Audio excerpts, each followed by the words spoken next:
Disneyland is your land. Come seek an adventure at the old pirates, eh? Make the jump to light speed.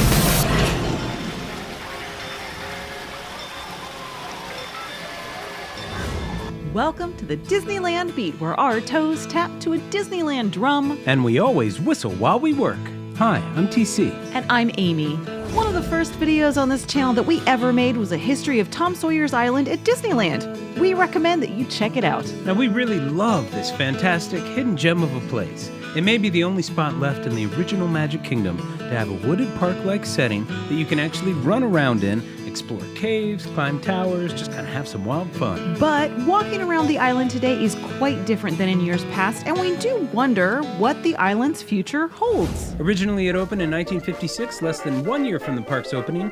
Lots of ideas were tossed around for the island, which the Mark Twain had been circling for some time, but eventually they settled on a Tom Sawyer theme. Walt Disney absolutely adored the story, and he himself drew up the early plans and ideas for the island. The original version of the island was a bit bigger and perhaps had more to do.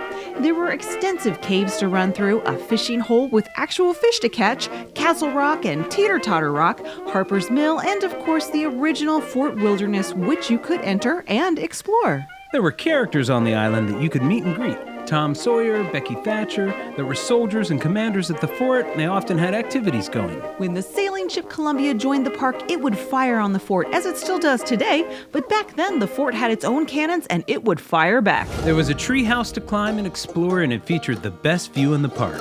Tom and Huck's treehouse was the highest point in Disneyland for quite some time. It had a cool suspension bridge and lots of streams and waterfalls. The island also featured scenes right out of the pages from Mark Twain's very popular novels, The Adventures of Tom Sawyer and The Adventures of Huckleberry Finn.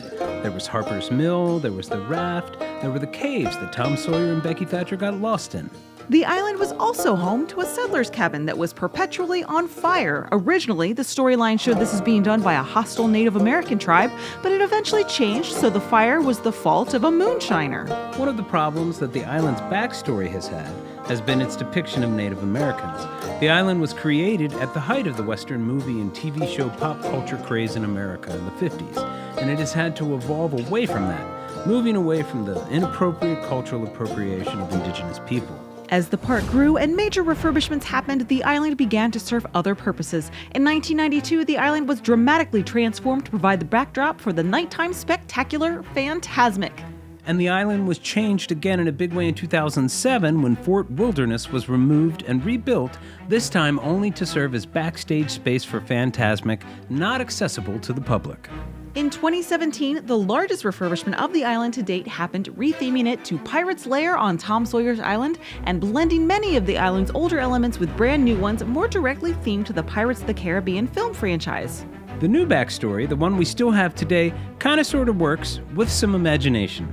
The idea is all the pirate elements are imagined by Tom Sawyer, Huck Finn, and Joe Harper, who do visit an island and play pirates at one point in the Tom Sawyer story. However, practically applied, it does become a bit of a mashup to experience, and moving forward, as the specifics of many of the Pirates of the Caribbean films begin to fade into memory, and as Mark Twain's novels become far less popular themselves, it's a little unclear what the story direction for the island will be.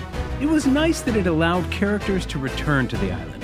We now have Captain Jack, sometimes Pirate Red, and I often see the musical group the Bootstrappers in front of Lafitte's Tavern. Finally, the island was changed again fairly recently. It was cut down, made smaller, mostly on the northern end to make room for Galaxy's Edge. Walking around the island today, you can see some things haven't changed since 1956. It's still a calm space, separated from the excitement of the rest of the park. It has the best picnic spot in all of Disneyland and some of the least visited restrooms. But in other ways, so much has changed. Lafitte's Tavern is looking pretty good. It's been fixed up to serve Fantasmic recently. And also, over at the old Mill Wheel, which is lightly themed to Turner's Blacksmith Shop and Forge, we were really excited to see the Mill Wheel quickly turning, including its interior components. There is a sprinkle of water pouring over the mill wheel that adds nice kinetic energy that had been missing for a while.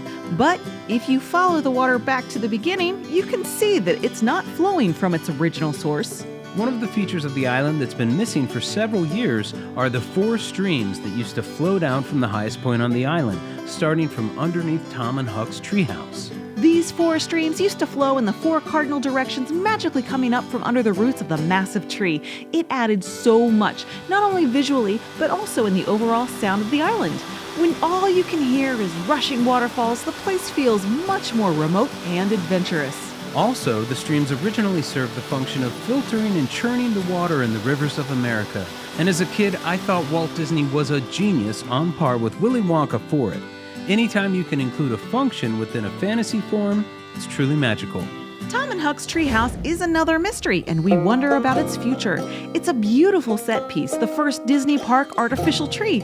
Recently, several real trees have been trimmed so that you can get a fantastic view of it from the New Orleans Square Harbor, which is nice. But prior to 2017, you could climb and access the treehouse via a set of stairs that have since been removed.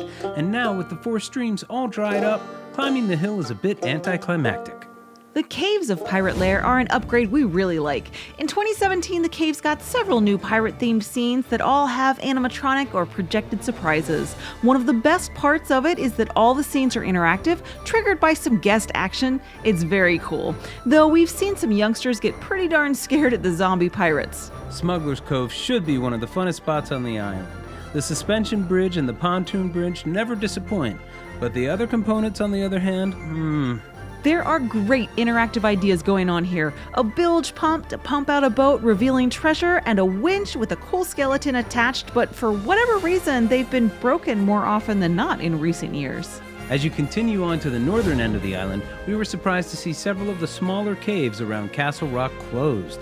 The caves of the island have their own magic that make this calm place seem thrilling. Many have kid-sized openings that adults have to squeeze through, and they let out at several different places around the island. No visit to the island is complete without seeing a parent running around searching for their kiddos. One of the things that's changed the most at the island is the vegetation. Originally, there were almost no trees on the island, which was mainly made up of the dirt that was scooped out of the riverbed when it was made. At first, a lot of low-lying shrubs and grasses were used to fill out the trees, and all of the architectural elements were much more visible. For years, one of the defining looks of the island were the tall coastal California grasses that somehow have a riverbed-type look and feel. But as the years have passed, many trees have grown up large and tall. In fact, a few years ago, it was difficult to spot much of anything on the island from the distant shores except trees, as it was all blocked by a thick canopy. However, the most recent maintenance activity that we've noticed on the island has been some fairly significant pruning. It's thinned out the island a bit and also opened up previously blocked views. We like that. It's becoming a nice mix of mature and newly planted young trees. As you move forward to the northernmost point on the island, it kind of seems there's less and less to do. Right now you have the final part of the shipwreck, which is pretty cool, with the lower hidden quarters, and there's the treasure hoard photo op. But the current Fort Wilderness is a disappointment for sure. There are lots of walls and places you can't access on this part of the island. You can't get into the fort, and there's a wall across the entire island blocking you from getting to the top section of it. We don't necessarily think that bringing back Fort Wilderness is the answer. That was such a frontierland element, and it also romanticized something very nuanced. But we don't think it would fit very well with the New Orleans Square theming these days.